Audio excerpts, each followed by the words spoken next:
Sa pakiwari ni Roxanne, binaksakan siya ng langit at lupa. Hindi niya malaman kung paano tatanggapin ang katotohanan na nakikita ng kanyang mga mata mula sa maliit na siwang ng pinto ng bahay ni Eric. Nakita niya si Michelle at ang binata habang panay ang yakap at halik nito. Oo nga, hindi niya nasisilip mula sa kanyang kinatatayuan ang reaksyon ng lalaki. Kita naman niya ang kamay nito nakapulupot sa kamay ng babae. Ganito ba talaga ang mga ginagawa ng binata sa iba pang mga babaeng dinadala sa bahay nito? Nagtiwala siya. Hindi niya inakalang kakaiba at espesyal ang pagtingin iniukol nito sa kanya kaya lubusan siya nagpaubaya. Kung paano siya nakaalis sa lugar na yon, hindi na malinaw sa isip niya. Basta tagtagpa na lang ang sarili na nasa pinto na ulit siya ng kanilang bahay. Roxanne! Galit na salubong ni Tita Corazon. Saan ka na naman galing? Pati ang lola mo sinasama mo pa sa kalokohan mo. Aalis na ba tayo, Tita? Kukunin ko lang ho ang mga gamit ko sa itaas. Tulo lang nalagpasan ni Roxanne ang kanyang tiya. Umakyat siya sa ikalawang palapag. Walang imik na binitbit ang dalawang maleta ng damit. Blanco pa rin ang ekspresyon ng mukha ng kanyang tiya nang makababase sa hagdan. Tayo na, Tita. Baka mahuli tayo sa alis ng barko. Roxanne, ano nangyayari sa'yo? Dadalhin niyo ako kina Tita Kaloy, hindi ba? Lola, salamat ho. Aalis na ho kami.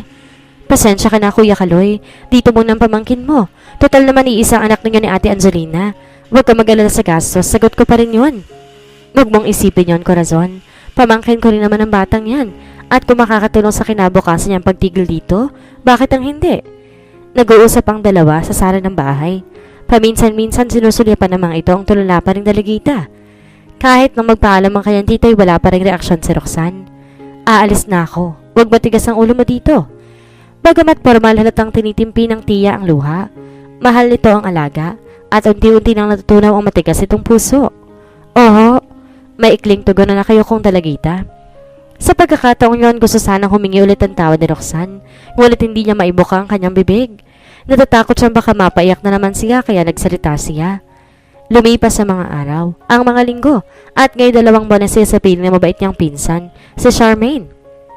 Unti-unti na niyang nakakalimutan ng kanyang kabaliwan. Dangan nga lamang at isang umaga, natuklasan niyang nagbunga pala ang ginawa nila ni Eric. Buntis siya. Sa gulang na 16, magiging ina na siya ng isang batang walang kikilalaning ama. Walang masabi si Mang Kaloy sa sinapit ng pamangkin. Hindi niya magawang magalit dahil naunang nadarama ng awa rito. Nasaksiyan kasi niya kung gaanong kalungkutan ang tinitiis ito sa lumipas sa mga araw. Isinulat ni Mang Kaloy kay Corazon ang kalagayan ng pamangkin. Ano man na naging reaksyon ng kanyang tiya, hindi na nalaman ni Roxanne. Naisilang na niyang anak sa pagkadalaga, hindi pa rin sila nagkikita o nagkakasulatan man lamang. Isang malusog na sanggol na babae ang isinilang niya. Parang pinilas ito sa ama. Ang buhok na bahagyang kulot, ang makapal na kilay, ang manipis na labi at matangos na ilong. Ang nakuha lang nito sa kanya ay ang maputing kutis. Naging aliwan ng pamilya ni Mang Kaloy ang munting anghel. Maging kay Roxanne, malaking bahay ang dinulot ng sanggol. Sa unang pagkakataon pa lang na nasilayan niya ang anak, nakalimutan niyang lahat ng mga hinanakit sa mundo. Ang unang iyak na namutawi sa labi ng munting sanggol, tila himig na humuni sa pandinig ni Roxanne. Pakiwari niya ay may nag-aawit ang mga anghel. Nag-uumapaw ang kaligayahan sa kanyang pusong ina. Ang ganda ng baby, Ate Charmaine. Maluha-luha niyang saad. Oo nga, mana sa tita. Biro ni Charmaine. Oy, sino may sabing mana sa tita? Mana ka mo sa lolo. Sabad ni Mang Kaloy na nakikiusyoso sa sanggol. Nagtawanan ng buong pamilya. Naranasan ni Roxanne ang hirap na maging ina. Kahit pagod sa maghapong pag-aalaga at paglalaban ng lampin, gumigising siya sa ating gabi upang magtimpla ng gatas. Masaganang luha ang namamalisbis sa kanyang pisngi sa tuwing may karamdaman ng anak. Napakasakit isiping wala siyang katuwang sa lahat ng iyon. Roxanne, ano bang balak mo sa buhay mo? May anak ka. Kailangan magplano ka na. Isang araw ay saad ni Mang Kaloy. Ano ho ang ibig ninyong sabihin? May gumapang nakaba sa dibdib niya. Nagiginhawa na ba ito sa kanya? Bakit hindi mo ipagpatuloy ang pag-aaral mo? Total graduating ka na sa high school. 'Di ba? Malaki naman ang perang ipinadadala ng tita mo. Tutulungan ka namin sa mga gastusin ninyong mag-ina. Nakahinga ng maluwag si Roxanne. Akala niya paaalisin na siya nito. Kung mag-aaral ho ako, paano ho si Ellie? Wala akong mag-aalaga. Abay, anong ginagawa namin ng tita Angelina mo? Retirado na ako. Ang tita mo naman ganon din. Hindi na kami nagtuturo. Isa pa hindi naman gaano mahirap alagaan ng bata. Oo nga naman, Roxanne. Ayun ng tita Angelina niya. Bata ka pa. Kapag Niyong-yungan mo lang ang baby mo, walang mangyayari sa'yo. Tatanda ka na lang na walang narating. Nag-aral si Roxanne at nakagraduate sa high school sa edad na 18. 22 na siya na makatapos ng college. Graduation niya na muli sila magkita ng tita Corazon niya. Ang lola Barbara niya, matanda na para bumiyahe patungong Bisaya, kaya hindi nakarating. Nang salubungin siya nito sa hagdanan ng stage, nagyakapan sila at nagkaiyakan. Tita, akala ko hindi mo ako pupuntahan dito. Halo-halong emosyon na nagpabaha sa luha at sipon ng dalaga. Sus, maaari ba naman yon? Gayong sabik na ako makita ka? Uy, nakita ko ng baby mo sa picture. Lagi akong pinadadalhan ng kopya ni Kuya Kaloy. Ang cute! Tuwang-tuwa nga si Mama. Nakangiti ito habang umaagos din ang luha. Kamusta na ho si Lola? Bahagyang kumulimlim ang mukha nito. Palagi may sakit. Mahina na siya. Ang gusto nga'y makasama ka na uli namin. Roxanne, doon ka na uli sa bahay. Tita! Tuwa at labis sa pagkagulat ang gumuhit sa mukha niya. Doon ko pa sana gustong umuwi. Iuwi kayo mag-ina. Kaso naisip ko baka masirang pag-aaral mo. Nagkaiyakan sila na magpaalam si Roxanne. Napamahal na sa mga ito ang batang si Erin na ngayon maglilimang taon na. Kung kami lang ang masusunod kahit dito na lang kayo mag-ina. Lumuluhang sabi ni Aling Angelina. Kaso, kailan kayo ng lola mo? Basta't lagi kayong susulat ha? Oho, umiiyak niyang tugon. Lagi mo ipapakita sa bata ang mga litrato namin para hindi niya kami makalimutan ha? Bili naman Kaloy. Salamat ho sa mga kabutihan ninyo. Nagkahiwalay silang pawang may luha ang mga mata. Kitang-kita sa kalubot na muka ni Lola Barbara ang labis sa kaligayahan habang nilalaro ang batang si Ellie. Salamat at muli kayong bumalik dito. Kahit papaano'y muling sisigla ang bahay na to. Maluhalo-hang baring ng matanda sa dalaga. Salamat ho tatanggap ninyo kami ng anak ko. Madamdaming pahayag ni Roxanne. Kailanman hindi ka namin itinakwil. Nilagay ka lang namin sa maayos. Ngayong narito ka na ulit ang anak mo, maaari mo nang iayos ulit ang buhay mo. Napasok sa isang marketing firm si Roxanne. Ang buong panahon at buhay niya inilaan na lamang niya sa anak at sa matatandang kasama sa bahay. 2 taon na silang nakabalik sa Maynila nang bawian ng buhay ang Lola Barbara niya. Tanging si Corazon na lamang kasama nilang mag-ina at ang 2 katulong. Nagpatuloy ang buhay. Kinilimutan ni Roxanne ang sarili. Hindi niya hinayaang makapasok sa puso niya ang makulit na maniligaw. Kung sa bagay, hindi naman masisisi ang mga lalaking patuloy na umaasang papansinin niya. Ang pagkakaroon niya ng anak hindi nakabawas sa natural niyang kagandahan. Sa gulang niyang 25, tila ngayon lamang siya nagdadalaga. Ang dati niyang magandang katawan lalo pang gumanda at tila lalong nahinog. Ang mukha niya ay mas bata kaysa totoong edad. Marahil dahil sa kapayapaan ng isip at kalooban niya sa piling ng anak at maunawaing tiya. Ang dati niyang namumurok na pisnging tila makopa, laging namumula, mas kuminis pa sa dati. Sa kabuuan walang maghihinalang may anak na siya. Tila isa siyang bulaklak na ngayon palang namumukadkad. Mami, ako nanalo sa singing contest sa school. Isang araw, masayang salubong ng bata. Singing contest? Kumakanta ka sa school ninyo? Hindi maipaliwanag na kaba ang sumapuso niya. Opo, Mami. Nagandahan po kasi sa boses ko, yung teacher namin sa music, kaya po inilaban ako. May tila pagmamalaking saad ng binata. Hindi nito napupuna ang unti-unting pagbabago ng kulay ng ina. Ang kabang nadama ni Roxanne unti-unting naging galit. Galit na lalo nagpapula sa kanyang pisngi. Napakasingkit ng kanyang mga mata.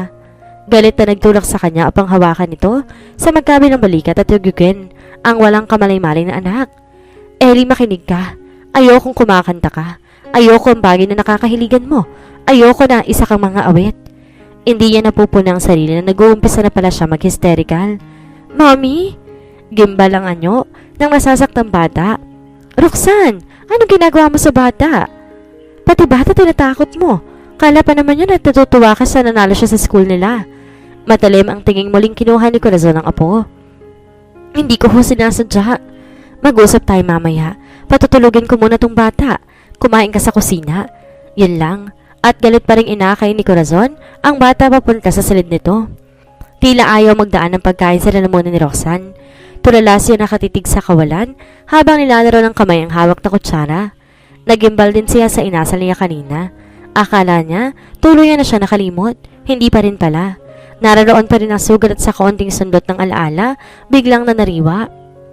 Bakit, Roxanne? Tita, I'm sorry. Nabigla lang ako kanina. Yuko ang ulong saan niya. Ayoko na sanang pag-usapan tungkol sa ama ng bata pero ano ba ang pagkatao ng ama niya? Singer siya, tita. Nabanggit ko sa inyo noon, di ba? Hindi niyo lang ako pinakinggan. Galing sa broken home, huminto sa pag-aaral, kahit mayaman ang pamilyang pinagmulan. Magulo ang utak at ang mundong ginagalawan. Pero bulag ako noon, tita. Bingi sa katotohanan kung ano siya. At ngayon ay hindi na? Hindi na nga ba? Naitanong niya sa sarili. Kung hindi na siya bulag, bakit may kakaibang pintig na naman ang puso niya? Ayaw matulog ng gabi. Kahit anong pilit ni Roxanne, ayaw siyang tangayin ng kanyang kamalayan upang ganap o kung hindi man ay saglit niyang makalimutan ang natuklasang mapait na katotohanan. Nasa kabila na nagdaang panahon, hindi pala nagbago. Napalitan lang ang pangalan ni Eric sa puso niya. Patunay ang ayos niya ngayon. Nakakapit siya habang yakap ang unan. Pangalan ni Eric ang kanyang inuusal. Eric, nasan ka na? Patuloy na humahaplos ang kanyang kamay sa sarili mga braso at balikat. Nawari ba'y kayakap niyang lalaki? Mommy? Yuko ang ulo ni Ellie. Nanansya kung dapat sa tinig ang gustong sabihin. Ano yon, iha? Sabihin mo sa mommy. Masayong saan ng dalagang ina. Alam niyang natatakot ito sa kanya kaya pinilit niya maging malambing sa pakikipag-usap dito. Nakasagot na po ako kay ma'am. Napayag po akong ilaban nila sa district school competition. Pero kung ayaw po ninyo, aayaw na lang po ako. Sumigok pa ang bata sa huling tinuran. May humaplos na awa sa puso ni Roxanne. Kaya ba niyang hadlangan ang hilig nito nang hindi masasaktan ang kalooban ng kanyang anak? Of course not, iha. Bakit naman aayaw si mami na sumali ka sa singing contest? Okay nga yun para ngayon pa lang, maasa ng usay mo sa pagkanda. Kaswal niyang tugon na nakangiting sumulyap sa anak. Namilog sa tuwa ang mga mata ni Ellie. Hindi makapaniwala sa tinuran ng ina. Talaga, mommy? Pahig ka nang kumanta ako? Oo naman, gusto mo akong pinakamalakas pawalakpak sa audience? Nagkatawanan na mag-ina, pagkaway nagyakapan na mahigpit. Ang mga ito, damang-dama ni Roxanne na nag-uumapaw ng kaligayahan ng anak, kaligayahang kamuntik na niyang ipagkait dahil sa pansarili niyang dahilan. Bawat liriko na naririnig niya, bawat himig na nanonood sa kanyang pandinig, bawat kilos at galaw ni Ellie, habang nasa entablado ito at inaawit ang piyesang The Greatest Love of All. Pakiramdam ni Roxanne siya na ang pinakamapalad na ina. Bakit ang hindi? Ang anak niya ngayon ang tampulan ng lahat ng pansin at paghanga ng mga magulang na naroon. Masigabong palakpakan at sumalubong sa bata nang makatapos itong kumanta. At katulad nga na inaasahan, si Ellie ang nanalo. Ang lahat ay nagbunyi, natuwa. Walang dudang karapat dapat kang manalong batang yun. Napakapalad niyo, Mrs. Napakahusay umawit ng inyong anak. Tapat na komento na isang ina. Naalam ni Roxanne na may anak din kasali sa contest. Salamat ho. Ang inyong manhong anak ay mahusay din umawit. Tapat din niyang saad. Mahilig lang talagang umawit ang anak ko pero ang anak yata ninyo may pinagbanahan ng husay. Wala sa hinagap na may nasaling na sugat sa puso ni Roxanne. Sa daddy ho niya. Tila gusto niyang takasan ang usaping iyon. Bakit pa kailangan ipakilala pa sa kanya ang pagkakataon ng kahapon? Malayo ng babae, tila wala pa ring lakas ang kanyang mga tuhod upang humakbang. Naroon na naman kasi ang pamilyar na sakit na may kaakibat na pamilyar na kaba. Salamat na lamang at naglaho iyon ang lumapit sa kanyang anak. Nakangiti ito habang iniaabot sa kanyang tropeyo. Para sa iyo, mommy, at para din kay Lola Corazon. Thank you, baby. Ang galing-galing talaga ng baby ko. Buong pagmamahal na niyakap ni Roxanne ng anak. Bakit ba ayaw mong sumama sa amin? Palagi rin lang may dahilan kapag niyaya ka ng barkada. Si Jessa, kasamahan at kaibigan sa pinagtatrabaho niyang opisina. Alam ninyong wala akong hilig sa limelight, di ba? Tanggihan ni Roxanne. Wala akong hilig sa disco. Ewa ito, birthday ito ni Myra. Magbo-blowout sa video okay bar. Magkakantahan tayo doon at magsising-along. Mga soft music ang maririnig mo. Hindi pwede. Alam naman ninyong may anak ako na naghihintay sa akin. Hindi niya kailanman ikinailan na may anak siya sa pagkadalaga. Minsan ka na nga lang gaw-gabihin ayaw mo pa? Uuwian mo lang naman ng chicken joy para hindi magtampo. Pamimilit pa nito. Tumanggi pa rin si Roxanne. Ngunit sa kung anong dahilan natagpuan na lamang niya ang sarili na kasama ng grupong iyon papunta sa naturang lugar.